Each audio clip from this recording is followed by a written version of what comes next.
Duolingo used to be one of the most loved apps on the internet. That green owl was everywhere. It made learning fun, light, and addictive. It had clever marketing, funny memes, and tens of millions of people using it every day. For years, Duolingo was seen as one of the most successful app stories ever made. But today, many users are deleting it. What happened? Why did one of the most popular learning platforms suddenly lose the trust of its own fans? It all started with a big announcement from the CEO. Duolingo would become an AI-first company. At first, it sounded like progress, but behind the scenes, something much more worrying was going on. To understand how we got here, we have to look back. Duolingo began with a simple goal: to make language learning free, accessible, and enjoyable. That was what founders Luis von Ahn and Severin Hacker wanted to build: a school in your pocket. They chose the owl, Duo, as their mascot, a symbol of wisdom and learning. At first, the mission worked perfectly. The app offered a huge variety of courses, even fictional ones from Game of Thrones or Star Trek. It wasn't just about teaching. It made people want to learn every day. Duolingo didn't succeed because of its lessons. It succeeded because it made learning feel like a game. And once users got hooked, it built a habit that was hard to break. Duolingo offered a huge range of free language courses, categories, and daily challenges, even for fictional languages like Klingon and High Valyrian. But the real genius wasn't the content itself. It was how the app turned learning into a game. Every lesson was designed to trigger habit and reward. Users earned points, unlocked levels, and built streaks that showed their progress. The system used psychology, the same kind found in mobile games, to keep users coming back every day. Missing a lesson didn't just break a streak, it created guilt. And guilt, mixed with reward, became Duolingo's secret weapon. The app felt less like school and more like play. Users loved the instant feedback, the sound when they got an answer right. Millions formed a daily habit without realizing how deep they were in. This was Duolingo's true strength. It made learning addictive, and it made people believe they were improving every day. But one question remained. If learning was free and fun, how did Duolingo make money? The answer was simple: a freemium model. The app was free with ads, but users could pay for a premium subscription that removed ads and unlocked more features. On top of that, Duolingo earned from its $59 English test, recognized by over 6,000 universities worldwide. Still, more than 80% of its revenue came from subscriptions. By 2016, Duolingo had about 30 million monthly active users. Growth stayed steady for a few years, then suddenly accelerated.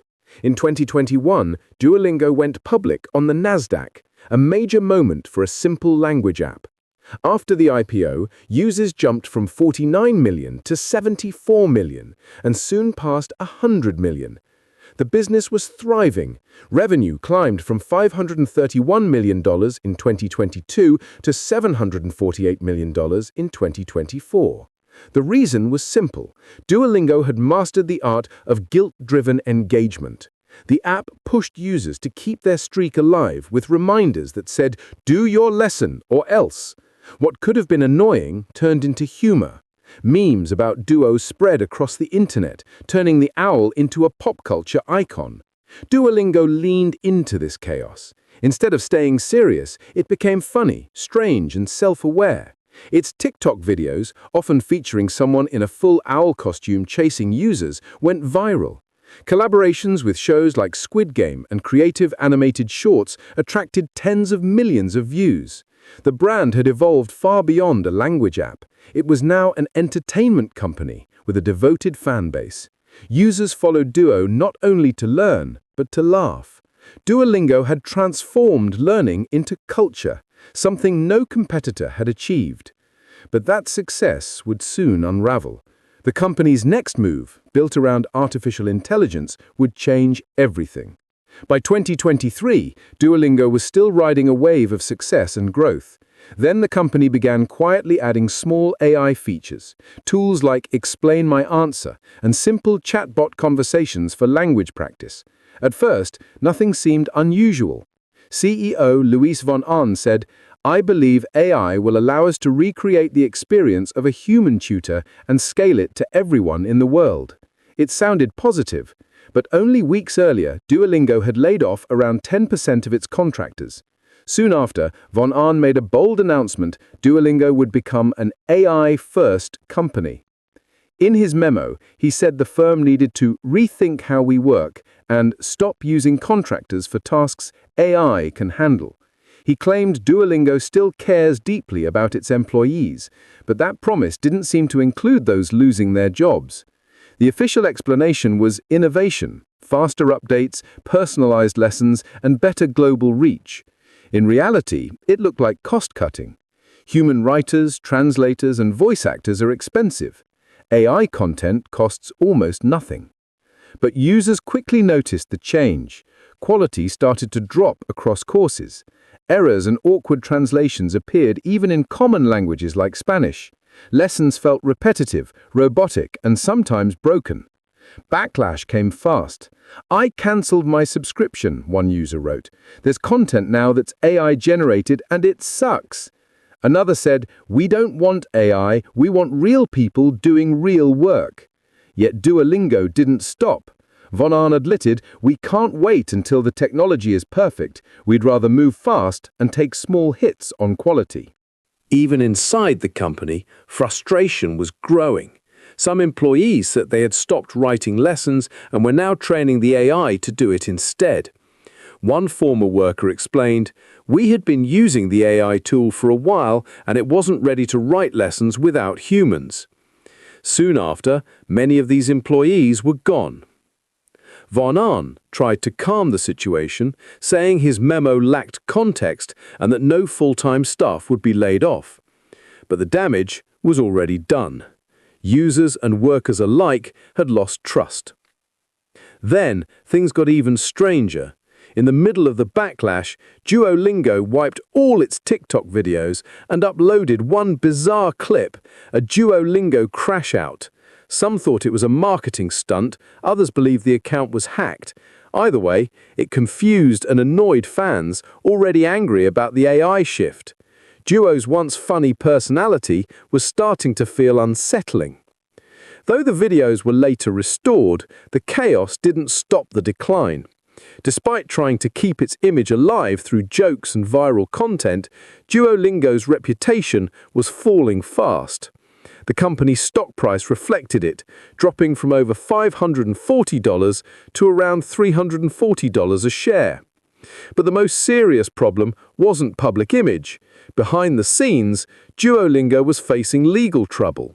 On August 3, 2025, law firm Levi & Korsinski announced it was investigating the company. Weeks later, Pomerantz law firm launched its own inquiry, stating, "The investigation concerns whether Duolingo and certain officers or directors engaged in securities fraud or other unlawful business practices." The words securities fraud carried serious weight. Investors began to worry that Duolingo had misled them about its performance. The law firm suggested that something didn't add up. According to Pomerantz, third-party data showed daily active user growth had slowed to about 39% year-over-year in the second quarter, a sharp drop from 51% in the first quarter. Yet Duolingo's public statements told a different story. In the first quarter earnings call, Luis von Ahn said, "Q1 was an outstanding start to the year. We added more daily active users this quarter than any in our history, highlighting the continued strength of our product and brand." Then, in Q2, he told investors that engagement remained strong and the early signals from new features like the energy mechanic and chess course were encouraging. If these statements proved untrue and growth had actually fallen due to the AI backlash, Duolingo could face serious violations of federal securities laws. These are only allegations for now. No guilt has been proven. But two separate investigations in the same quarter raised red flags that couldn't be ignored. Behind the cheerful image of the green owl, the company was facing a crisis of trust with users, employees, and now investors. Duolingo had gone from a symbol of free learning to a case study in how fast a brand can lose its reputation when it replaces people with machines. The app that once felt fun and inspiring was now seen as cold and hollow. Duolingo had built its empire by turning language learning into a daily habit, something millions did without fail, like brushing their teeth. That simple streak system was the foundation of its success. It made people feel productive, proud, and connected to the process of learning. But the shift to AI broke that emotional link. Lessons no longer felt personal. The mistakes, the robotic tone, and the loss of human input turned motivation into frustration. Users who had once loved Duo began to feel detached. A 650-day streak never felt so meaningless once I saw the AI news, one longtime subscriber wrote. Duolingo's early power came from trust. It wasn't just a tool, it was a companion. People laughed at the owl's jokes, shared memes, and built routines around the app. It was one of the rare tech products that made people feel good about learning. But when cost-cutting and automation took over, that bond collapsed. The company had traded human creativity for algorithmic efficiency and paid the price.